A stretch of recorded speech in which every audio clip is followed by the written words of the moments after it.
नमस्कार दोस्तों, स्वागत है आप सभी का हमारे YouTube चैनल पर, जहां हम आसान भाषा में भूगोल को समझते हैं।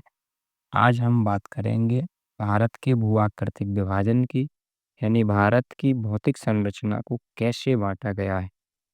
आइए, यहाँ से हम अपनी क्लास को स्टार्ट करते हैं। सबसे पहले देखेंगे हम भारत के भौतिक प्रभाग। भारत के भौतिक प्रभाग यहाँ से पढ़ना शुरू करेंगे। भौगोलिक विशेषताओं एक मिनट भौगोलिक विशेषताओं की दृष्टि से भारत अत्यंत विविधता से भरपूर देश है। यहाँ ऊंची ऊंची पर्वत श्रेणियाँ, विशाल मैदान, पठार, मरुस्थल, विस्तृत तटीय क्षेत्र तथा द्वीपीय भूभाग हैं। सभी प्रकार की भू आकृतिक इकाइयाँ पाई जाती हैं।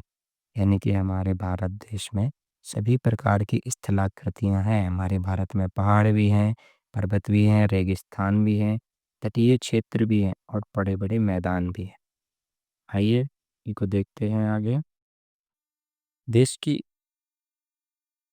देश की इन भू आकृतिक इकाइयों को प्रमुख रूप से 5 नहीं 6 भागों में बांटा गया है।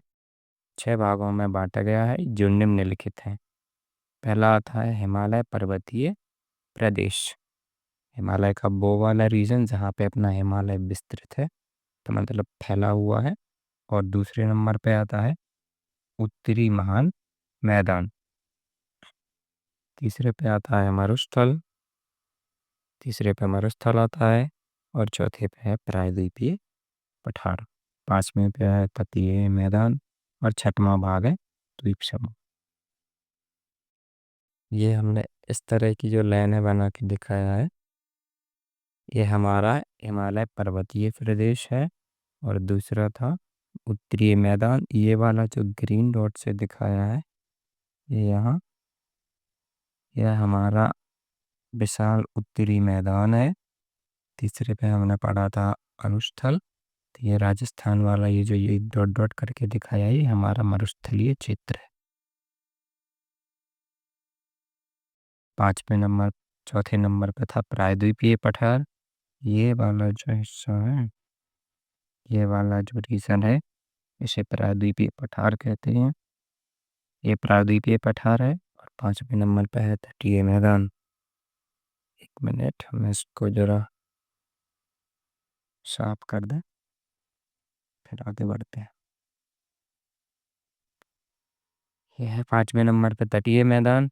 ये जो ग्रीन डॉट दिख रहे हैं आप लोगों को, ये हमारे भारत के तटीय मैदान है। ये कुछ यहाँ पश्चिम बंगाल से शुरू होकर इस तरह से ये समुद्र के किनारे किनारे कुछ यहाँ गुजरात तक, यहाँ तक तटीय मैदान फैले हुए हैं। और ये प्रायद्वीपीय पठार वाला भाग है। छठवें नंबर पर जो छठा भाग है भारत में भूआकृतिक विभाजन का, वो द्वीप समूह है। आप लोगों को पता होगा भारत में 2 प्रकार के द्वीप समूह हैं। ये वाला अंडमान निकोबार द्वीप समूह के नाम से जानते हैं ऐसे, अंडमान निकोबार द्वीप समूह। और इस वाले इस तरफ वाले द्वीप समूह को लक्षद्वीप द्वीप समूह के नाम से जानते हैं। आइए एक बार फिर से देख लेते हैं भारत के भागों को। पहला अपन लोगों ने पढ़ा था हिमालय पर्वतीय प्रदेश। हिमालय पर्वतीय प्रदेश जो कि यहाँ से लद्दाख से यहाँ से शुरू होकर कुछ इस तरह से नेपाल में, उत्तराखंड वगैरह में, यहाँ अरुणाचल प्रदेश तक विस्तृत है। दूसरा अपन ने पढ़ा था उत्तरी मैदान। ये ग्रीन डॉट वाला जो उत्तर प्रदेश, बिहार, राजस्थान, पंजाब वाला जो क्षेत्र है, कुछ यहाँ से इस तरह, इसे हम उत्तरी मैदान कहते हैं। ये हमारा उत्तरी मैदान है।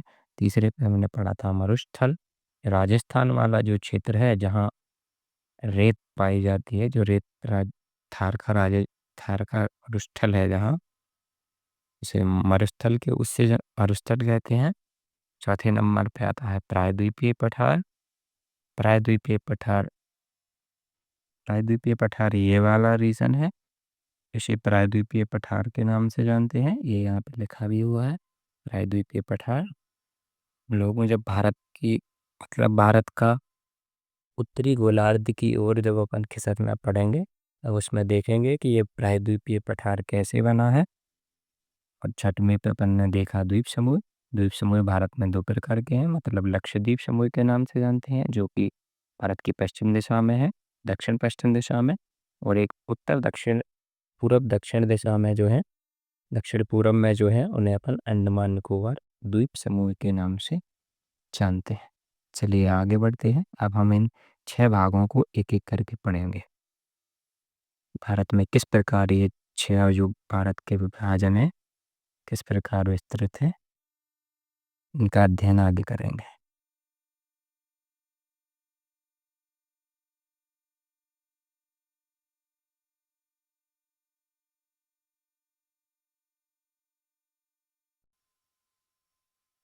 जो हमारा पहला प्रभाग था वो हिमालय है।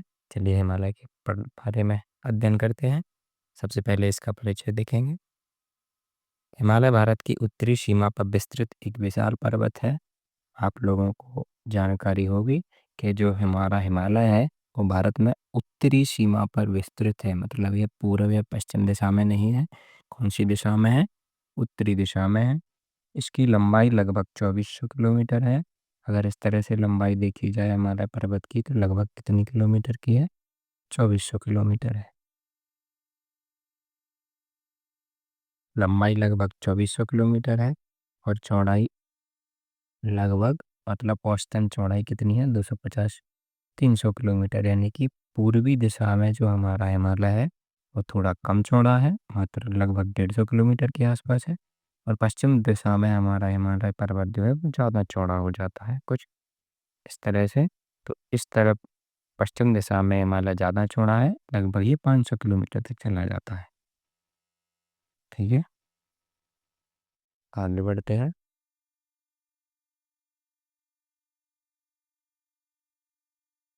विश्व की सबसे ऊंची और नवीन वलित पर्वत श्रृंखला है। हमारा जो हिमालय है वो विश्व की सबसे ऊंची पर्वत श्रृंखला है, जिसकी ऊंचाई लगभग 9 किलोमीटर के आसपास पहुंच जाती है। आपने सुना होगा जो माउंट एवरेस्ट की ऊंचाई है वो 8,848 मीटर के आसपास है, यानी कि अपन लगभग 9 किलोमीटर मान सकते हैं।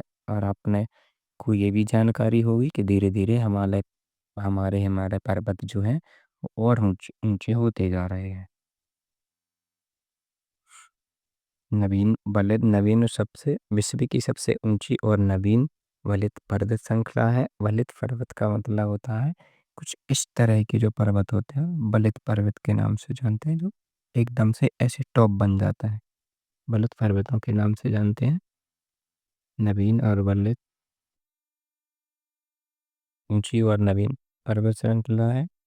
निर्माण निर्माण देखेंगे हमारे हिमालय का निर्माण किस प्रकार हुआ है। तो निर्माण हुआ है इसका इंडियन प्लेट और यूरेशियन प्लेट के बीच में टकराने से। हमने आपको बताया था कि अपनी इंडियन प्लेट जो है और यूरेशियन प्लेट से जाके टकराई थी। इन दोनों प्लेटों के बीच में एक सागर भी था जिसे अपन तेथिस सागर के नाम से जानते हैं। तेथिस सागर के जो अवसाद हैं इन दोनों प्लेटों के आपस में कुछ इस तरह से टकराने से, तो यहाँ पे तेथिस महासागर था, उसके अवसाद इस तरह से फोल्ड हो गए हैं, इस तरह से ऊपर उठ गए हैं, जिससे हिमालय का निर्माण हुआ है। आगे देख लेते हैं। चलिए आगे बढ़ते हैं।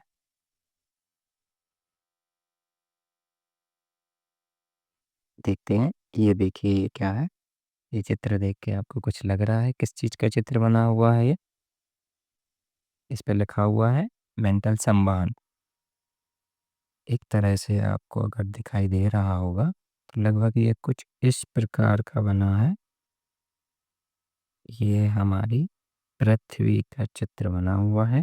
ये पृथ्वी की आंतरिक संरचना है।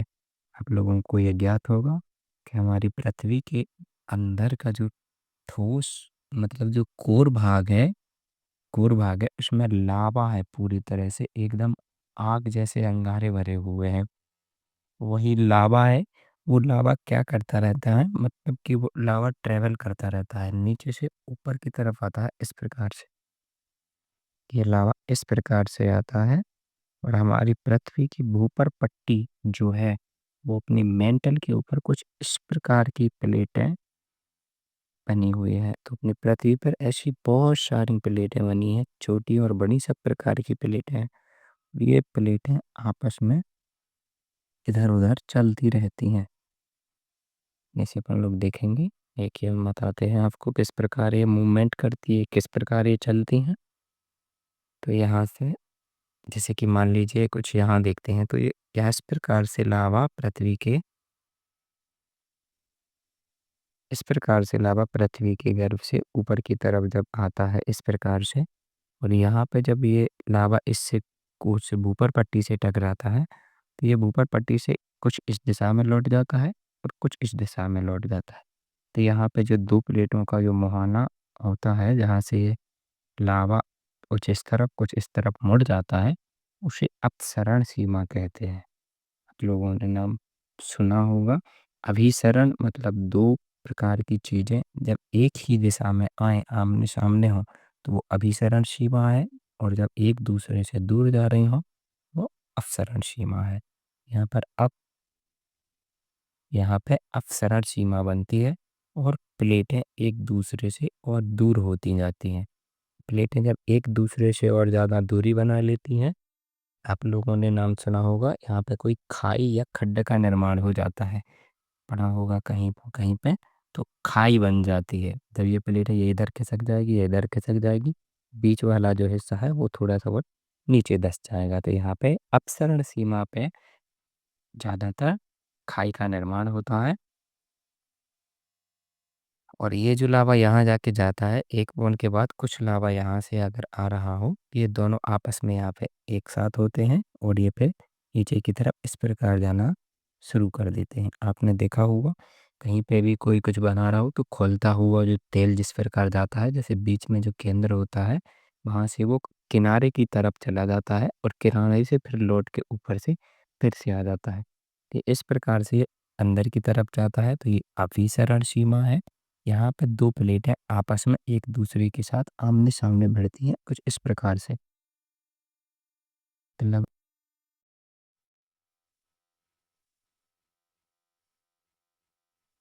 मतलब ये वाली प्लेट इस तरफ से जाती है और ये वाली प्लेट इस तरफ से जाती है। ये प्लेटें आपस में आमने सामने एक दूसरे से जब भिड़ती हैं, इनसे क्या होता है, एक प्लेट मतलब जो प्लेट भारी वजनी होती है वो प्लेट ज़्यादातर नीचे धंस जाती है, और बड़ी वाली जो छोटी हल्की प्लेट होती है, वो उसका मुस्सा कुछ इस तरह से मुड़ के ऐसे ऊपर उठ जाता है। इससे पर्वत का निर्माण होता है। ये प्लेटों मतलब ये सीमाओं की मुख्य भूमिका क्या है? ये जो अपसरण सीमा है, इससे खाई या गर्त का निर्माण होता है। और ये जो अभिसरण सीमा है, इससे बलित पर्वत और अंतर पर्वतीय पठार इस प्रकार की चीजें बनती हैं अभिसरण प्लेटों की सीमा से। ठीक है, चलिए आगे बढ़ते हैं। ये समझ में आ गया होगा। अपने भारत में हिमालय के साथ क्या हुआ? तो अपने भारत में जो हिमालय का निर्माण हुआ, वो वाली जो सीमा है वो अभिसरण सीमा है, जहाँ प्लेटें एक दूसरे के आमने सामने कुछ इस प्रकार से आती हैं। अभिसरण सीमा हुआ है, हमने ये चित्र बनाया है, देखिए यहाँ लिखा हुआ है भारत। तो ये हमारी भारतीय प्लेट है, ये भारतीय प्लेट है। ये 33 महासागर है बीच में जो बिंदी करके दिखाया है। इस प्रकार इस तरफ यूरेशियन प्लेट है, और ये प्लेटें आपस में एक दूसरे पे मतलब आपस में एक दूसरे के आमने सामने टकराई हैं। इस तरह से यहाँ से इस प्रकार लावा आया है, और ये भी टकराने की वजह से ये लावा फिर नीचे की तरफ इस प्रकार चला जाता है। तो ये इस तरह से आता है, तो एक प्लेट क्या होता है, यहाँ अंदर चली जाती है। तो ये वाली जो यूरेशियन प्लेट थी, ये वाली प्लेट थोड़ी सी अंदर चली गई है, और भारतीय प्लेट ने इसमें ऐसे ठोकर मार के इस प्रकार इसमें यहाँ मार के, और इसके जो 33 महासागर थे, इसके अवसाद कुछ इस तरह से ऊपर उठा दिए हैं, जिससे हमारे हिमालय पर्वत का निर्माण हुआ है। नीचे एक और चित्र है, इसके बारे में भी समझ लेते हैं कि हमने चित्र बनाया है। एक तरफ लिखा हुआ है इंडिया, एक तरफ लिखा हुआ है इंडिया, दूसरी तरफ यूरेशिया है। तो ये प्लेटें कुछ आमने सामने, ये वाली प्लेट इस तरफ जा रही है, ये वाली प्लेट इस तरफ से आएगी। ये दोनों आपस में एक दूसरे से टकराएंगे, तो इसके बीच में जो 33 महासागर है वो कुछ पिचक के ऐसे ऊपर की तरफ इस प्रकार उठ जाएगा, जिससे हमारे हिमालय का निर्माण हुआ है। आपने देखा ही होगा हमारा जो हिमालय है वो भारत के उत्तर दिशा से लेके यहाँ से लेके कुछ इस प्रकार बना हुआ है। इस तरह इस तरफ से भारत की प्लेट गई थी, यहाँ से यूरेशियन प्लेट, बीच में यहाँ टेथिस महासागर था, जिसके अवसाद दोनों प्लेटों के आमने सामने टकराने से ऊपर उठ गए हैं और जिससे बलित पर्वत का निर्माण हुआ है। चलिए अब आगे बढ़ जाते हैं इसमें। ये हमें समझ में आ गया होगा, उम्मीद है आप सबको समझ आया होगा। आगे बढ़ जाते हैं, हम देखेंगे हिमालय के भौगोलिक विस्तार को। हिमालय के भौगोलिक विस्तार को पढ़ते हैं। हिमालय पश्चिम में नंदा पर्वत आपने सुना होगा। पश्चिम में नंदा पर्वत जो कि वर्तमान में पाकिस्तान में है। पश्चिम में नंगा पर्वत से लेकर पूर्व में नामचा बरवा जो कि अपने उत्तर मतलब अपने भारत में अरुणाचल प्रदेश में पड़ता है, नामचा बरवा तक फैला हुआ है। उत्तर में तिब्बती पठार, दक्षिण में गंगा ब्रह्मपुत्र मैदान है। मतलब इसके उत्तर में तिब्बत का पठार है। अगर हिमालय की मान लीजिए ये हिमालय श्रृंखला है अगर कुछ, तो इसके इस दिशा में यहाँ उत्तर दिशा में यहाँ पे तिब्बत है जो कि चीन चीन का भाग है। यहाँ पे तिब्बत है और इसके दक्षिण में गंगा और ब्रह्मपुत्र नदी का मैदान है। इस तरफ आएंगे अगर दक्षिण दिशा में तो यहाँ अपना गंगा और ब्रह्मपुत्र नदी का मैदान है। दक्षिण दिशा में गंगा ब्रह्मपुत्र नदी का मैदान है, उत्तर दिशा में तिब्बत चीन है। यह लगभग ये अपन ने पहली वाली स्लाइड में भी पढ़ लिया है। यह लगभग 2400 किलोमीटर लंबा है, 250 से 300 किलोमीटर इसकी एवरेज चौड़ाई है। अगली स्लाइड पर बढ़ जाते हैं।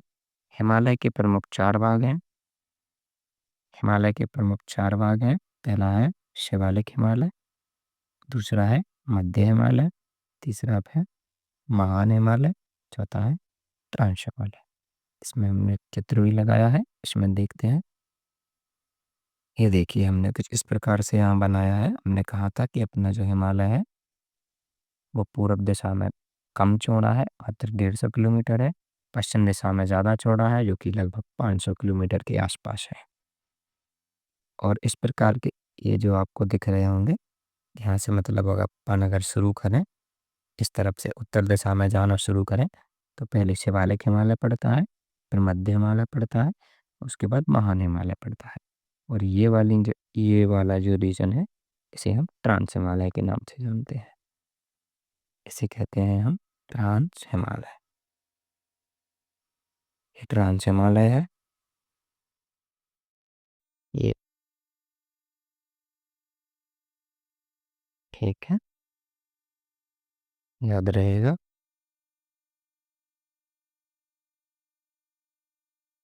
ये वाला ट्रांस हिमालय है, ये महान हिमालय है, ये मध्य हिमालय है। ये लाइन जो बनी है ये मध्य हिमालय की बनी है, ये महान हिमालय की बनी है, ये शिवालिक हिमालय की है। चलिए अगली स्लाइड पे बढ़ जाते हैं। अब सबसे पहले हम पढ़ेंगे ट्रांस हिमालय, क्योंकि हम पढ़ना उत्तर से हिमालय को पढ़ते हुए दक्षिण की तरफ आएंगे।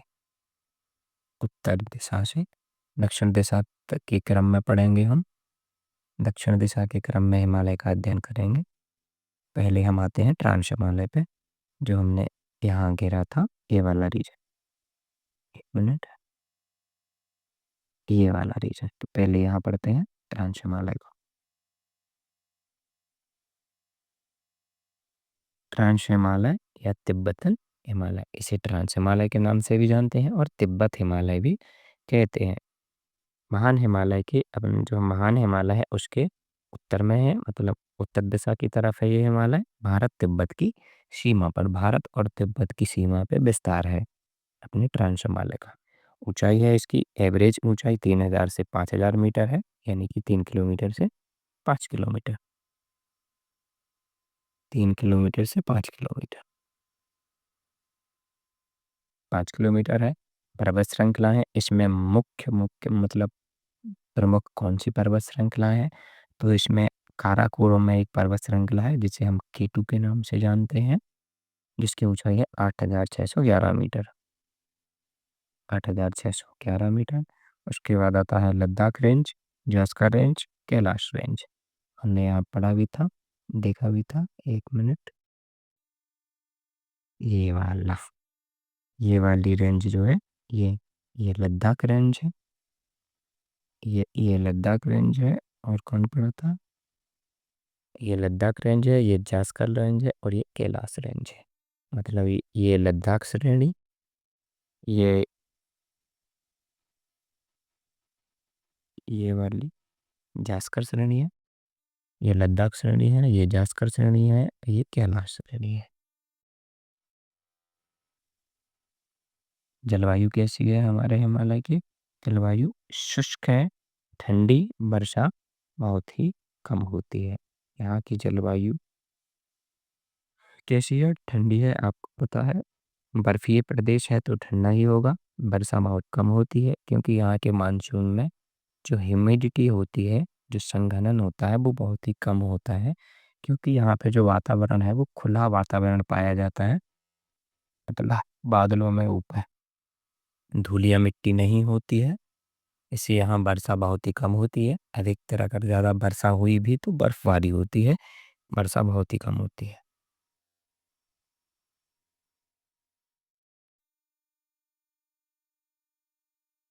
यहाँ कुछ ग्लेशियर भी पाए जाते हैं, जैसे जैसे कि सियाचिन ग्लेशियर। यह विश्व का सबसे ऊंचा युद्ध क्षेत्र है। अपने भारत में ही है सबसे ऊंचा युद्ध क्षेत्र। अगर ऊंचाई की उसमें देखा जाए तो भारत में सबसे ऊंचा युद्ध क्षेत्र है। मतलब ऐसी युद्ध की सीमा है जहाँ पर युद्ध का मैदान है, जहाँ युद्ध लड़ा जा सकता है। तो वो सबसे ऊंचा वाला जो क्षेत्र है वो भारत में ही है। कहाँ पे है? वो सियाचिन ग्लेशियर में है। ग्लेशियर का मतलब होता है बर्फ की इस प्रकार से कुछ ऐसा, बर्फ का बड़ा सा तालाब सा भरा रहता है, उसे ग्लेशियर कहते हैं।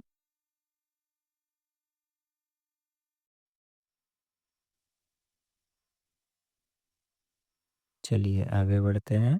सामरिक और भूगोल दृष्टि से अत्यधिक, सामरिक और भौगोलिक दृष्टि से अत्यधिक, अत्यंत महत्वपूर्ण है। सामरिक और भौगोलिक दृष्टि से, सामरिक और भौगोलिक दृष्टि से ये हमारा जो ट्रांस हिमालय है ये अत्यधिक महत्वपूर्ण है। महत्वपूर्ण क्यों है? क्योंकि यहाँ से कुछ ऐसी नदियाँ भारत में आती हैं जो हमारे भारत की सिंचाई के लिए बहुत ही महत्वपूर्ण है। और यहाँ पे बहुत बड़े बड़े ग्लेशियर, जैसे सियाचिन ग्लेशियर खड़ा, बड़ा सा युद्ध का मैदान भी है। इन ग्लेशियरों से बहुत सारी नदियाँ उत्तर भारत में आती हैं, तो ये क्षेत्र हमारे लिए बहुत ही महत्वपूर्ण है। दूसरे नंबर पे आ जाते हैं तो महान हिमालय। यह सबसे ऊंचा और उत्तरी भाग है। ये उत्तरी भाग भी है भारत का। और ये कैसा है? सबसे ऊंचा, मतलब ऊंचाई के मामले में सबसे ऊंचा है। ऊंचाई, एवरेज ऊंचाई कितनी है इसकी? 6,000 मीटर से अधिक, यानी कि इसकी औसतन चोटियां जो है वो 6 किलोमीटर से ऊपर है। आगे चोटियों के बारे में भी अध्ययन करेंगे। देख लेते हैं इसकी प्रमुख चोटियां। इसकी प्रमुख चोटी है माउंट एवरेस्ट। इसकी ऊंचाई है 8,848.86 मीटर। कुछ कम ज़्यादा या हो सकता है, हो भी हो सकता है। अलग अलग किताबों में थोड़ा बहुत ऊपर नीचे दिया रहता है। तो इसकी सबसे ऊंची चोटी है जिसे माउंट एवरेस्ट के नाम से जानते हैं। इसकी ऊंचाई है 8,848 मीटर। दूसरी सबसे हाईएस्ट चोटी है कंचनजंगा, जो कि है 8,586 मीटर। तीसरी ऊंची चोटी है नंदा देवी, जो कि है 7,816 मीटर। चौथे नंबर पे आती है कामेत, जो कि है 7,756 मीटर। पांचवे पे है नामचा बरवा, जो कि 7,756 मीटर है। ध्यान रखिएगा ये चोटियां महान हिमालय की हैं। ट्रांस हिमालय या मध्य उसकी या शिवालिक हिमालय की नहीं है। ये मुख्यतः चोटियां महान हिमालय में पाई जाती हैं। मतलब ये सबसे ऊंचा हिमालय है क्योंकि ट्रांस हिमालय के दक्षिण में और शिवालिक हिमालय की उत्तर दिशा में है। थोड़ा सा और नीचे देखना था। मानव बसावट बहुत ही कम है क्योंकि ये बहुत ही ऊंचा क्षेत्र है। यहाँ पे बर्फबारी भी ज़्यादा होती है, बहुत ही ठंडा प्रदेश है, तो यहाँ मानव बस्ती कम है। स्थायी बर्फ और गली ग्लेशियरों का क्षेत्र है। यहाँ पे स्थायी बर्फ, यहाँ सालों से बर्फ जमी हुई है, हर साल बर्फबारी होती है और ये ग्लेशियरों वाला क्षेत्र है। मतलब यहाँ पे बहुत सारे ग्लेशियर पाए जाते हैं। ग्लेशियर वो जैसे कि अपन लोग जहाँ पानी भरा होता है, बहुत सारा पानी भरा होता है, उसे तालाब या बांध कहते हैं। तो यहाँ पे बहुत सारा, बहुत दूरी तक बर्फ फैला हुआ होता है, बर्फ की चादरें बिछी होती हैं, उसे ग्लेशियर कहते हैं।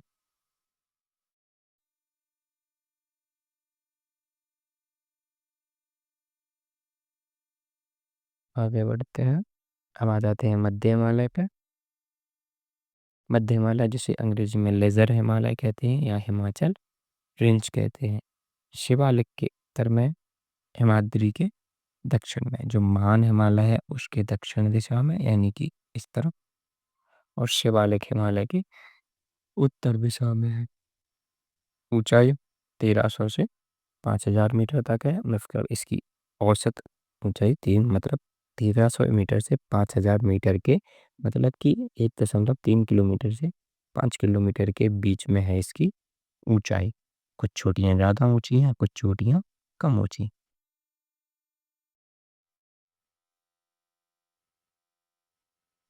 इसकी प्रमुख प्रमुख पर्वत श्रृंखलाएं देखते हैं। तो प्रमुख पर्वत श्रृंखलाएं हैं पीर पंजाल, धौलाधर, महाभारत श्रृंखला जो कि कहाँ है, नेपाल में। पर्यटन स्थल कौन कौन से है यहाँ, शिमला है, यहीं पे मसूरी है, नैनीताल है, और दार्जिलिंग की पहाड़ियाँ। प्रमुख घाटियाँ कौन सी हैं, कांगड़ा घाटी, कश्मीर घाटी, और कुल्लू घाटी। घाटी आपने पढ़ा होगा कभी किताबों में, जैसे कि यहाँ ऊपर यहाँ पर्वत बने होते हैं, लेकिन इसका जो निचला वाला हिस्सा होता है इसे घाटी के नाम से जानते हैं। तो ये यहाँ पे प्रमुख पर्यटक स्थल है, जैसे कांगड़ा घाटी, कश्मीर घाटी, कुल्लू घाटी। फल उद्योग, यहाँ पे ज़्यादातर फल उद्योग होते हैं। जल विद्युत बनाने की अपार संभावनाएं हैं। पर्यटन का केंद्र है, यहाँ पे ज़्यादातर लोग इन घाटियों में घूमने फिरने के लिए जाते हैं। चलिए आगे बढ़ जाते हैं यहाँ से।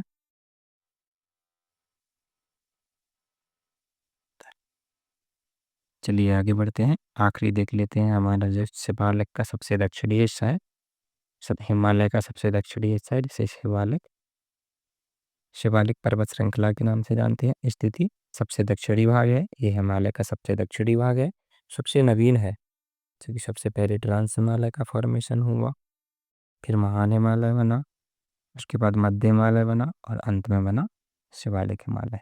औसत ऊंचाई 900 मीटर से 1200 मीटर है। मतलब इसकी ऊंचाई ज़्यादा ज़्यादा नहीं है, 1 किलोमीटर से 1.5 या 2 किलोमीटर के आसपास है। नीली चट्टानों से नीली चट्टानों से निर्मित, मतलब कंकड़, मिट्टी, बालू, ये वाले जो पहाड़ हैं ये नदियों, ये शिवालिक पर्वत श्रृंखला है, ये नदियों के अवसादों से बनी है। मतलब महान हिमालय से जो नदियाँ आती थी वो अपने साथ कंकड़ पत्थर अवसाद लाती थी, और उन लोगों ने यहाँ डिपॉजिट कर करके शिवालिक हिमालय का निर्माण कर दिया है। तो ये अवसादी अवसादी हिमालय है, मतलब ये नदियों के अवसाद से बना है। इसमें प्रमुख घाटियाँ इसकी प्रमुख घाटियाँ देखते हैं तो कौन कौन सी हैं इसमें, देहरादून, कोटलीदून, पाटलीदून, आप लोगों ने सुना होगा। ये इसकी प्रमुख घाटियाँ हैं। घाटियाँ भी अपन ने देखा कि ऊपर पर्वत होता है, नीचे जो गहराई वाला क्षेत्र होता है उसे घाटी के नाम से जानते हैं। तो ये इसमें इनकी घाट इस शिवालिक पर्वत श्रृंखला की घाटियों के नाम है, जैसे देहरादून, कोटलीदून, पाटलीदून आदि। बार बार भूस्खलन तथा अपरदन हुआ है, मतलब हिमालय का बार बार भूस्खलन का मतलब होता है कि जैसे ऊपर कोई पहाड़ ऐसे बना हुआ है, इसका ये इतना हिस्सा सा टूट के ऐसे नीचे आ जाए, इसे भूस्खलन के नाम से जानते हैं। तो वो भूस्खलन हुआ है। मृदा अपरदन, मतलब नदियां जब यहाँ से निकल के आती हैं तो अपने साथ कंकड़ पत्थर बहा के लाती हैं, उनसे इस हिमालय का निर्माण हुआ है। वनस्पति घनी है, यहाँ पे वनस्पति बहुत घनी है, क्योंकि बहुत सारी नदियां हिमालय से आती हैं इस क्षेत्र में। तो यहाँ पे वनस्पति बहुत सघन वनस्पति पाई जाती है। कृषि सीमित है, क्योंकि यहाँ पे दलदली क्षेत्र है, पानी की मात्रा ज़्यादा रहती है नदियों के कारण। तो यहाँ पे कृषि सीमित है, मतलब कुछ ही स्थान ऐसे हैं जहाँ पे खेती होती है, बाकी जगहों पे इसमें खेती संभव नहीं हो पाती है क्योंकि बहुत ही ज़्यादा दलदली भूमि है। अंत में इन सब की तुलना देख लेते हैं।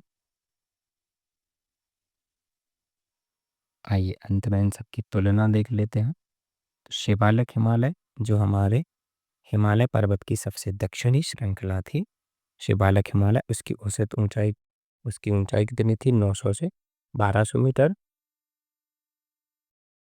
नवीनतम है और इसकी ढीली चट्टान है। मध्य हिमालय 1300 से 5000 मीटर। इसमें मुख्यतः अपन ने शिमला, मसूरी ये पर्यटक स्थल पड़े थे। महान हिमालय औसत ऊंचाई 6000 मीटर है। इसमें माउंट एवरेस्ट, नंदा देवी, स्थायी बर्फ ये चीज़ों का अध्ययन किया था। तुलना देख ट्रांस हिमालय देख लेते हैं, 3000 से 5000 मीटर ऊंचाई। मुख्यतः कहाँ कहाँ? लद्दाख। कौन कौन सी श्रेणियाँ? लद्दाख, काराकोरम, शुष्क एवं यहाँ पे ठंडे क्षेत्र हैं।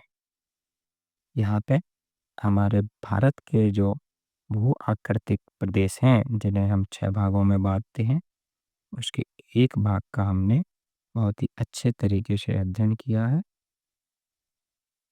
जो हमने 6 भाग पढ़े थे, हिमालयी प्रदेश, उत्तरी मैदान, मरुस्थल, प्रायद्वीपीय पठार और प्रायद्वीपीय पठार, तटीय मैदान और द्वीप समूह, उनमें से हमने हिमालय पर्वतीय प्रदेश का अध्ययन कर लिया है। अब आगे की क्लास में हम लोग अध्ययन करेंगे उत्तर के विशाल मैदान का। आप लोगों को ये वीडियो पसंद आया हो तो इसे लाइक करें, हमारे चैनल को सब्सक्राइब कर दें ताकि आगे आने वाली वीडियो आप तक सबसे पहले पहुंचे। वीडियो देखने के लिए आप सभी का धन्यवाद। जय हिंद।